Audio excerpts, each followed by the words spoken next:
ಕಲಬುರಗಿ ಜಿಲ್ಲೆಯಲ್ಲಿ ಜೆಡಿಎಸ್ ಯುವ ಘಟಕದ ರಾಜ್ಯಾಧ್ಯಕ್ಷ ನಿಖಿಲ್ ಕುಮಾರಸ್ವಾಮಿ ಪ್ರವಾಸ ಕೈಗೊಂಡಿದ್ದಾರೆ. ಮೊದಲು ಎಪಿಎಂಸಿ ಯಾರ್ಡ್ನಲ್ಲಿ ರೈತರೊಂದಿಗೆ ಸಂವಾದ ನಡೆಸಿ ಅತಿವೃಷ್ಟಿಯಿಂದ ಸಮಸ್ಯೆಗಳ ಬಗ್ಗೆ ರೈತರಿಂದಲೇ ನಿಖಿಲ್ ಮಾಹಿತಿಯನ್ನು ಪಡ್ಕೊಂಡ್ರು. ಬಳಿಕ ಸ್ಥಳೀಯ ಮುಖಂಡರು ರೈತರ ಜೊತೆ ಮಳೆ ಹಾನಿ ಪ್ರದೇಶಗಳಿಗೆ ಭೇಟಿ ಕೊಟ್ಟಿದ್ರು.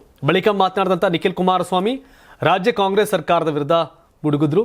ಅತಿವೃಷ್ಟಿಯಿಂದ ಲಕ್ಷಾಂತರ ಹೆಕ್ಟೇರ್ ಪ್ರದೇಶದಲ್ಲಿ ಬೆಳೆ ನಷ್ಟವಾಗಿದೆ.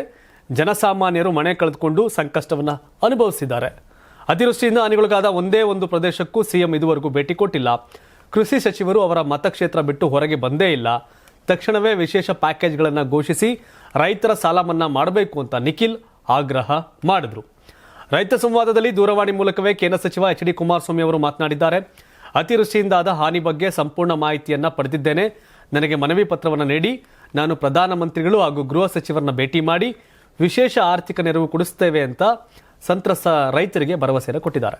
ನಿಖಿಲ್ ಕುಮಾರಸ್ವಾಮಿ ಜೆಡಿಎಸ್ ಯುವ ಘಟಕದ ರಾಜ್ಯಾಧ್ಯಕ್ಷ ರಾಜ್ಯಾದ್ಯಂತ ಪ್ರವಾಸ ಮಾಡ್ತಾ ಇದ್ದಾರೆ. ಜನರೊಂದಿಗೆ ಜನತಾದಳ ಅಂತ ಮಾಡ್ತಾ ಇದ್ರು. ಈಗ ಏನೇನು ಹಾನಿ ಆಗಿದೆ ಆ ಪ್ರದೇಶಕ್ಕೆ ಭೇಟಿ ಕೊಡ್ತಾ ಇದ್ದಾರೆ. ಅವ್ರ ತಂದೆ ಕೇಂದ್ರ ಸಚಿವ ಕುಮಾರಸ್ವಾಮಿ ಅವರು ನೋಡಬೇಕು, ಪರಿಹಾರ ಕೊಡ್ತೀವಿ ಅಂತ ಭರವಸೆ ಕೊಟ್ಟವ್ರನ್ನ ಕೊಡಲೇಬೇಕು. ಕೊಟ್ಟಿಲ್ಲ ಅಂದರೆ ಜನ ಇವನು ನಂಬಲ್ಲ. ಆಮೇಲೆ ರಾಜ್ಯದಲ್ಲಿ ಕಾಂಗ್ರೆಸ್ ಸರ್ಕಾರ, ಕಲಬುರಗಿಯಲ್ಲಿ ಪ್ರಿಯಾಂಕ್ ಖರ್ಗೆ ಪವರ್ಫುಲ್ ಮಂತ್ರಿ ಪ್ರಿಯಾಂಕ್ ಖರ್ಗೆ ಅವರೇ ಅಲ್ಲಿ ರೈತರಿಗೆ ಅನುಕೂಲ ಮಾಡಿಲ್ಲ ಅಂದರೆ ಹೆಂಗೆ ಅನ್ನೋ ಪ್ರಶ್ನೆ ಸಹಜವಾಗಿ ಕಾಡುತ್ತೆ.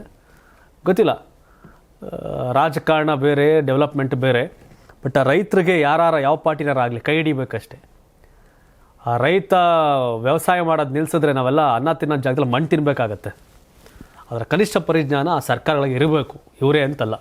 84ರಿಂದ 50 kg ಬಂದೆ, ಆಮೇಲೂ ಸಣ್ಣಗೆ ಫಿಟ್ ಆಗಿದ್ದೀನಿ. ಅದಕ್ಕೆ ನಾನು ಯೂಸ್ ಮಾಡ್ತಾ ಇರೋದು ಜೀನಿ ಸ್ಲಿಮ್.